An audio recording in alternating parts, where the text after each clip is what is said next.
Hello दोस्तों, मैं हूं doctor Ankita. Welcome back to my channel Ankita's NEET biology. तो आज हम डिस्कस करेंगे chapter body fluids and circulation. Part one will consist of body fluids and some part of circulation. तो चलिए शुरू करते हैं। तो सबसे पहले ब्लड को हम एक स्पेशल कनेक्टिव टिश्यू क्यों बोलते हैं? क्योंकि basically it's a fluid that connects all the organs of the body. तो उसमें एक मैट्रिक्स होता है, एक्स्ट्रासेलुलर मैट्रिक्स, जो फ्लूइड के फॉर्म में होता है, and that is plasma. Like all other connective tissue, इसका भी एक एक्स्ट्रासेलुलर मैट्रिक्स होता है which is in a fluid form and it is called as plasma. And इसमें फॉर्म्ड एलिमेंट्स होते हैं जिसके बारे में हम आगे पढ़ेंगे। एंड जो ब्लड होता है वो भी मेसोडर्मल ओरिजिन का होता है, जो that is the same origin as other connective tissues. दूसरे कनेक्टिव टिश्यूज का भी मेसोडर्मल ओरिजिन होता है। तो ब्लड में एक जो फ्लूइड मैट्रिक्स होता है that is known as plasma. वो एक स्ट्रॉ कलर्ड विस्कस फ्लूइड होता है and it forms 55% of the blood. And plasma का कॉम्पोजिशन क्या होता है? It's 90 to 92% water and proteins is 6 to 8%। तो प्रोटीन्स कौन से होते हैं? Fibrinogen, globulins and albumins are the major proteins. तो फाइब्रिनोजेंस क्या होते हैं? जो क्लॉटिंग में या कोagulation में हेल्प करते हैं ब्लड की। आपको जो कभी कोई चोट लगती है तो ब्लड कोagulate हो जाता है, तो उसमें कौन से प्रोटीन्स इन्वॉल्व होते हैं? फाइब्रिनोजेंस। ग्लोबुलिन्स होते हैं हमारे इम्यूनोग्लोबुलिन्स, जो डिफेंस मैकेनिज्म में हेल्प करते हैं हमें, हमारे बॉडी में, जो एंटीबॉडीज होते हैं। Albumins are proteins that help in osmotic balance. And थोड़े अमाउंट ऑफ मिनरल्स भी होते हैं, and glucose, amino acid, lipids भी होते हैं प्लाज्मा में। एंड फैक्टर्स जो होते हैं for coagulation is in the inactive form. And serum क्या होता है? Plasma without the clotting factors, उसको हम सीरम बोलते हैं। सीरम, अगर आप ब्लड लेते हैं किसी ट्यूब में और उसको सेटल करने के लिए अलाउ करते हैं, तो एक जो ब्राउन कलर का लिक्विड ऊपर फॉर्म होता है दैट इज सीरम। तो क्या होता है? प्लाज्मा होता है पर उसमें क्लॉटिंग फैक्टर्स नहीं होते, पर उसमें दूसरे प्रोटीन्स प्रेजेंट होते हैं, एंटीबॉडीज प्रेजेंट होते हैं, बट क्लॉटिंग फैक्टर्स नहीं होते हैं। नेक्स्ट आता है हमारे फॉर्म्ड एलिमेंट्स। तो हमारे एरिथ्रोसाइट्स, ल्यूकोसाइट्स एंड प्लेटलेट्स। तो एरिथ्रोसाइट्स को हम आरबीसी भी बोलते हैं, red blood cells, and it is the most abundant of all the cells in the body. उसका रेंज होता है 5 million to 5.5 million per mm³ of blood, and it is formed in the red bone marrow in the adults, and उसमें nucleus नहीं होता जैसे हमने पढ़ा था पहले भी। And they are biconcave in shape क्योंकि to increase the surface area for transport of hemoglobin। And उसका रेड रेड ब्लड सेल्स को हम रेड का नाम क्यों देते हैं? क्योंकि उसमें प्रोटीन होता है, iron containing protein called haemoglobin, hence the colour and name of the cells. And 12 to 16 grams of hemoglobin होता है in every 100 ml of blood. These molecules play a significant role in transport of oxygen, carbon dioxide, all the respiratory gases. And उसका average lifespan होता है 120 days, after which they are destroyed in the spleen. फिर आता है हमारे leukocytes, जिसको हम बोलते हैं वाइट ब्लड सेल्स। उसके कोई कलर नहीं होता, पिगमेंट नहीं होता है, तो उसको हम इसलिए वाइट ब्लड सेल्स बोलते हैं। वो न्यूक्लिएटेड होते हैं अनलाइक दी आरबीसीज, एंड उनका नंबर लेसर होता है आरबीसीज से, 6,000 to 8,000 millimetre of blood. And leucocytes are generally short live, and उसके दो मेन कैटेगरीज होते हैं, granulocytes, agranulocytes. Neutrophils, eosinophils and basophils are the granulocytes, while lymphocytes and monocytes are the agranulocytes.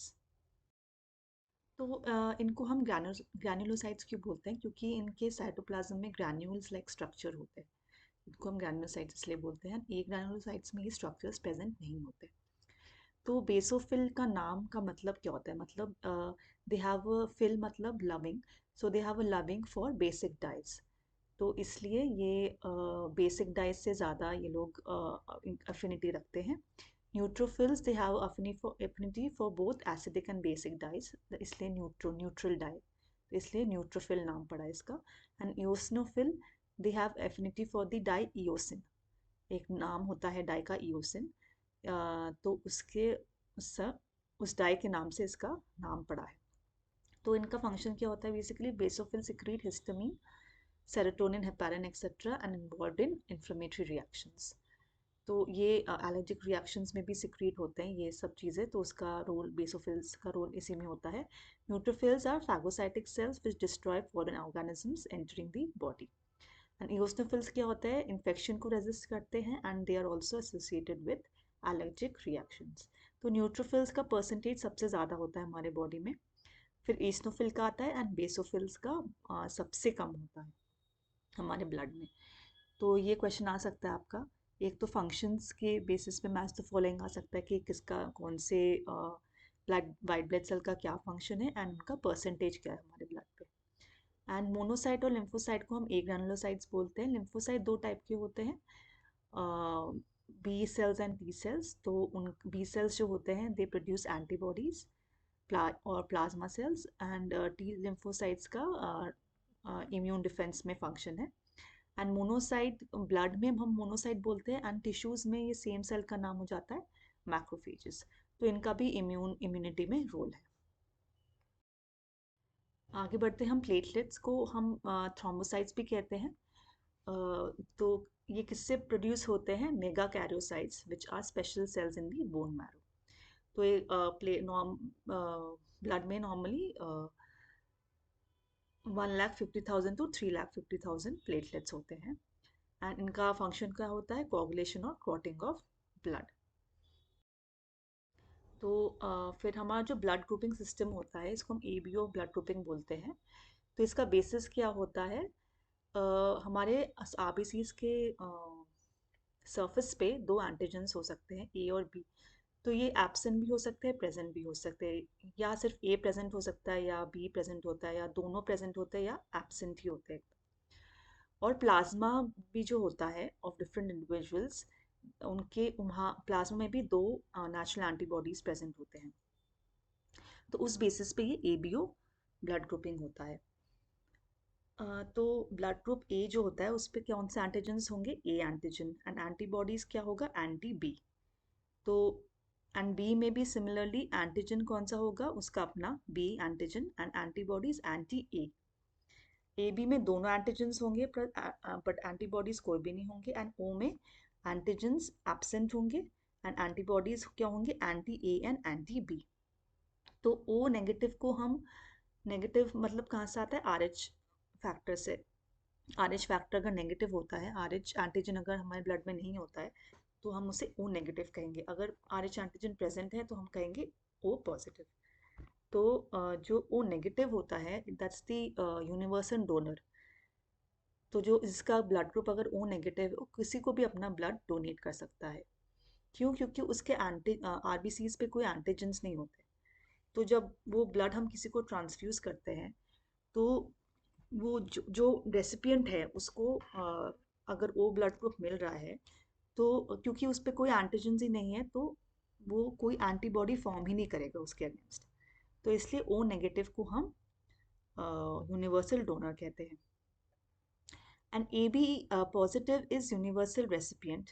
मतलब A B जिनका positive blood group है वो किसी से भी अपना किसी से भी इन केस ऑफ इमरजेंसी अपना उनसे ब्लड ले सकते हैं. क्यों, क्योंकि उनके एंटीबॉडीज में प्लाज्मा में एंटीबॉडीज नहीं होते. तो एंटीबॉडीज अगर नहीं होंगे तो they will not be able to attack against the antigens that are present on the other blood group RBCs जो वो रिसीव कर रहा है. क्योंकि वो यूनिवर्सल रेसिपिएंट है, जिससे वो रिसीव कर रहा है उस पे उसके ब्लड आरबीसीज में तो एंटीजन है बट ए बी जो है उसके प्लाज्मा में एंटीबॉडीज नहीं है. तो एंटीबॉडीज फिर obviously they will not be active क्योंकि एंटीबॉडीज है ही नहीं. तो एंटीजन जो प्रेजेंट भी है अगर आरबीसी में तो उसके अगेंस्ट वो कोई एंटीबॉडीज फॉर्म नहीं करेगा. तो इसलिए A B positive is the universal recipient. तो जैसे अगर मेरा ब्लड ग्रुप ए है तो मैं किससे ब्लड ले सकती हूँ, अगर मुझे ज़रूरत है ब्लड की तो मुझे कौन डोनेट कर सकता है, ए एंड ओ.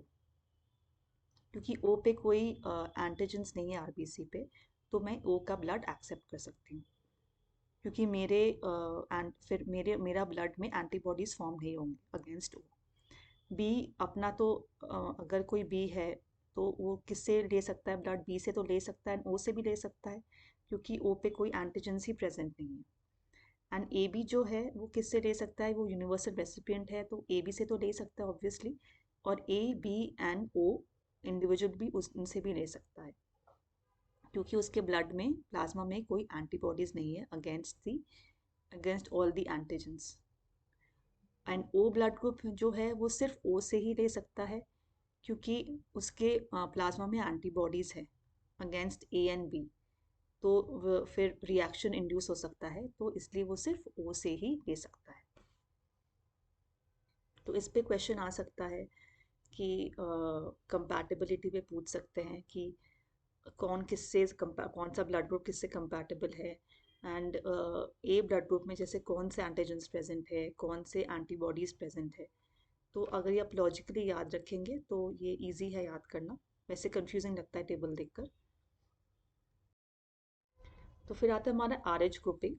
तो आर एच जो आता है वो रीसस मंकी से आता है, उसी से नाम पड़ा है। तो ये 80% ह्यूमंस में ये प्रेजेंट होता है आरबीसी के सर्फेस में। तो जिन पे प्रेजेंट होता है उसको हम आर एच पॉजिटिव बोलते हैं, एंड जिसमें नेगेटिव होता है, प्रेजेंट नहीं होता, उसको हम आर एच नेगेटिव बोलते हैं। तो अगर एक are H negative person expose होता है आर एच पॉजिटिव ब्लड से, तो वो ऑब्वियसली एंटीबॉडीज फॉर्म करेगा against the are H antigens. Therefore, RH group has to be matched before transfusion. एक बहुत एक स्पेशल केस देखा गया आज इनकम्पैटिबिलिटी पे, जब एक प्रेग्नेंट मदर जो आर एच नेगेटिव ब्लड की होती है, एंड उसमें जो फीटस होता है वो आर एच पॉजिटिव ब्लड का होता है। तो फर्स्ट प्रेगनेंसी में क्या होता है कि R H antigens of the foetus do not get expose to the R H negative blood of the mother, because it's well separated by the placenta. याद रखें यहाँ पे मदर जो आर एच नेगेटिव है and foetus R H positive, तो क्योंकि placenta है तो the blood does not get mixed. तो डिलीवरी के टाइम पे क्या होता है कि देयर इज अ पॉसिबिलिटी कि मटर्नल ब्लड का एक्सपोजर हो जाए, R H positive blood foetus का जो आर एच उससे एक्सपोज हो जाए। तो अब क्या होता है in such cases, the mother starts preparing antibodies against that antigen, R H negative antigen, sorry R H positive antigen जो होता है उसके अगेंस्ट वो एंटीबॉडीज प्रिपेयर करना शुरू कर देती है। तो फिर जो सब्सिक्वेंट प्रेगनेंसी होता है, सेकेंड प्रेगनेंसी अगर हुई, तो R H antibodies can leak from the into the blood of the foetus जो आर एच पॉजिटिव है, एंड वो डिस्ट्रॉय कर सकता है फीटल आरबीसीज को। तो इसके लिए हम क्या देते हैं मदर को? एंटी आर एच एंटीबॉडीज देते हैं, जिससे जो है वो जो आर एच एंटीबॉडीज फॉर्म होती है उसको डिस्ट्रॉय करते हैं। तो इसको हम बोलते हैं एरिथ्रोब्लास्टिस फीटालिस। अगर फीटस का ब्लड डिस्ट्रॉय होता है तो उस कंडीशन को हम बोलते हैं एरिथ्रोब्लास्टिस फीटालिस। ये क्लासिक एग्जाम्पल है आर एच इनकम्पैटिबिलिटी। तो ये जैसे डायग्रामेटिक रिप्रेजेंटेशन है, मटर्नल सर्कुलेशन है, maternal blood is R H negative and foetal is R H positive. तो मिक्सिंग हो जाती है ब्लड की, ड्यूरिंग डिलीवरी मिक्सिंग हो सकती है। तो वो क्या होता है, आर एच एंटीबॉडीज फॉर्म करने लगती है maternal blood, and it can cross the placenta during the subsequent pregnancy. तो उससे क्या होता है, agglutination of the fetal RH positive red blood cells which can lead to hemolytic disease of the newborn, that is HDN.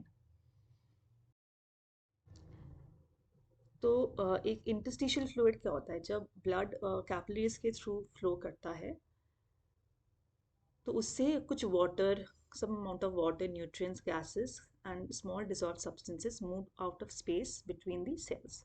तो उसको हम, उस fluid को हम बोलते हैं इंटरस्टिशियल फ्लूइड या फ्लूइड टिश्यू। तो इसका क्या होता है, इसका जो मिनरल कॉम्पोजिशन होता है वो सिमिलर टू प्लाज्मा होता है, एंड इसका फंक्शन क्या होता है? It helps in exchange of nutrients and gases between blood and cells, and too large protein and most blood cells remain inside the capillaries. Next आता है हमारा लिम्फेटिक सिस्टम, जिसमें एक नेटवर्क ऑफ वेसल्स होते हैं कॉल लिम्फेटिक, उसको हम lymphatic system कहते हैं। तो इसका फंक्शन क्या होता है? बेसिकली वो एक्सेस टिश्यू फ्लूइड जो होता है वो रिटर्न करता है टू द ब्लड स्ट्रीम। तो it prevents fluid accumulation in tissues. तो जो फ्लूइड को हम क्या बोलते हैं, लिम्फ बोलते हैं। तो उसका कैरेक्टरिस्टिक्स क्या होते हैं, कलरलेस होता है, उसमें लिम्फोसाइट्स होते हैं, और इसका बहुत इंपॉर्टेंट रोल होता है इम्यून रिस्पॉन्स में। तो इसके फंक्शंस बेसिकली क्या होते हैं, it returns tissue fluid to blood and helps in transportation of nutrients and hormones and helps in fat absorption. तो lacteals term क्या होता है, they are special lymph vessels in intestinal villi called lacteals. तो उनका क्या function होता है, to absorb fats from the intestine. तो lacteals का फंक्शन होता है to absorb fats from the intestine and present in the intestinal villi. तो नेक्स्ट आता है हमारा ब्लड क्लॉटिंग। ब्लड क्लॉटिंग क्या होता है, कोगुलेशन भी हम बोलते हैं, एक प्रोटेक्टिव मैकेनिज्म होता है। जिस समय कोई इंजरी होती है तो जो हमारा ब्लड फ्लो होता है वो एक्सेस ना हो जाए, उसके लिए एक मैकेनिज्म होता है जिससे एक्सेस ब्लड लॉस से इंजरी ना, आफ्टर इंजरी ना हो जाए। तो एक कोगुलेट कर जाता है ब्लड, तो एक reddish, dark reddish brown scab you must have notice form हो जाता है इन वूंड में, तो उसको हम कहते हैं ब्लड क्लॉट। तो उसका कॉम्पोजिशन क्या होता है, fibrin threads, trapped blood cells and platelets. Platelets का बहुत मेजर रोल होता है ब्लड क्लॉटिंग में, एंड विटामिन की का। तो सीक्वेंस क्या होता है क्लॉटिंग रिएक्शन का, इट्स अ कैस्केड प्रोसेस, मतलब एक के बाद एक स्टेप दूसरे स्टेप को इनिशिएट करता है। तो prothrombin gets converted into thrombin, which gets converted into fibrinogen, which gets converted into fibrin, and then finally the clot is formed. तो प्रोथ्रोम्बिन से थ्रोम्बिन, फाइब्रिनोजन से फाइब्रिन, देन क्लॉट। तो process ये start कैसे होता है, इंजरी होती है, प्लेटलेट्स जो होते हैं वो क्लॉटिंग फैक्टर्स रिलीज करते हैं, डैमेज टिश्यू भी रिलीज करते हैं कुछ फैक्टर्स, इससे वो एक्टिवेट होता है तो आपका क्लॉटिंग कैस्केड। तो एक एंजाइम होता है कॉल्ड थ्रोम्बोकाइनेस, जो कन्वर्ट करता है prothrombin to thrombin. Then thrombin क्या करता है, कन्वर्ट्स फाइब्रिनोजन टू फाइब्रिन। तो थ्रोम्बोकाइनेस एंजाइम होता है एक जो कन्वर्ट्स प्रोथ्रोम्बिन टू थ्रोम्बिन। उसके बाद thrombin converts fibrinogen to fibrin, and fibrin जो होता है वो एक मेश नेटवर्क फॉर्म करता है जो ट्रैप करता है सारे blood cells and forms the clot. तो फिर आता है हमारे सर्कुलेटरी पाथवेज, जो दो टाइप के होते हैं, ओपन एंड क्लोज। तो ओपन में क्या होता है कि जो ब्लड जो पम्प्ड बाय द हार्ट वो पास करता है through large vessels into open spaces और बॉडी कैविटीज कॉल्ड साइनसेस। तो इसमें लार्ज वेसल्स प्रेजेंट होते हैं, कोई क्लोज नेटवर्क नहीं होता ब्लड वेसल्स का, जो पाए जाते हैं आर्थ्रोपोड्स एंड मोलस्क्स में। क्लोज सर्कुलेटरी सिस्टम में क्या होता है, इन एनालिड्स एंड chordates में, हायर organisms में, blood pumped by the heart is always circulated through a closed network of blood vessels. तो ये advantage होता है क्योंकि इसमें flow of fluid can be regulated very well. तो open में क्या होता है, large sinuses spaces में blood flow करता है, और closed circulatory system में pump जो heart pump करता है blood, that is through a closed network of blood vessels. तो जैसे अगर फिश में आते हैं तो हम उसमें heart is to chambered, one atrium and one ventricle, जैसे कि आप डायग्राम में देख पा रहे हैं। तो फ्लो कैसे होता है ब्लड का, हार्ट से गिल, गिल से बॉडी, एंड बॉडी से हार्ट। तो ये सिंगल सर्कुलेशन हुआ। तो heart pumps only deoxygenated blood, तो इसके लिए हम बोलते हैं इसको वीनस हार्ट भी बोलते हैं, and blood passes through heart only once in one cycle. तो गिल्स में ब्लड ऑक्सीजनेट होता है, फिर वो पास होता है सिस्टमिक सर्कुलेशन में, फिर डीऑक्सीजनेट होता है, then it passes through the heart and फिर गिल्स में जाता है। तो it's a single circulation, and इसको हम वीनस हार्ट कहते हैं क्योंकि the heart receives deoxygenated blood. तो जैसा कि आप देख पाए जो एम्फीबियंस में सिस्टम होता है तो उसमें तीन पार्ट्स होते हैं, lung is the upper loop, ठीक है, सिस्टमिक वैस्कुलर बेड जो है that is the lower loop, picture में आप देख पा रहे होंगे, and there is a three chambered heart जो मिडिल में है। तो उसमें दो एट्रियम है एंड वन वेंट्रिकल है। तो जो right atrium that receives oxygenated blood, deoxygenated blood, sorry, and the left atrium receives the oxygenated blood. तो एम्फीबियंस में डबल सर्कुलेशन होता है, बट मतलब डबल मतलब हार्ट से दो बार ब्लड सर्कुलेट हो रहा है, but it is incomplete because एक ही वेंट्रिकल है, एंड वेंट्रिकल में कुछ अमाउंट ऑफ मिक्सिंग अकर हो रहा है, ऑक्सीजनेटेड एंड डीऑक्सीजनेटेड ब्लड का मिक्सिंग हो रहा है। तो ब्लड फ्लो को अगर हम देखें तो बॉडी से हार्ट पे जाता है, deoxygenated blood from systemic body enters the right atrium and oxygenated blood from the lungs enters the left atrium and वो ब्लड दोनों का एट्रियम का ब्लड एंटर्स दी वेंट्रिकल और इसलिए वहाँ पे थोड़ी मिक्सिंग हो जाती है डीऑक्सीनेटेड और ऑक्सीनेटेड ब्लड की एंड फिर वेंट्रिकल से पंप आउट होता है तो some blood from the ventricle goes to the lungs and some goes to the body tissues तो दो सर्किट्स फॉर्म हो रहे, एक पल्मोनरी सर्किट और एक सिस्टमिक सर्किट। रेप्टाइल्स में भी ऐसा ही सिमिलर होता है। बर्ड्स और मैमल्स में 4 चेम्बर्ड हार्ट होता है, 2 एट्रिया एंड 2 वेंट्रिकल। तो उसमें no mixing of blood and there are 2 separate pathways, pulmonary circulation and systemic circulation and इसलिए हम उसको कंप्लीट डबल सर्कुलेशन बोलते हैं। तो ये हमने अभी डिस्कस किया बॉडी फ्लूइड के form elements and circulatory pathway. तो next will be discussing the human heart, cardiac cycle, ECG, जो भी टॉपिक्स हैं NCERT में कवर्ड। तो stay tuned for my next video. Thank you.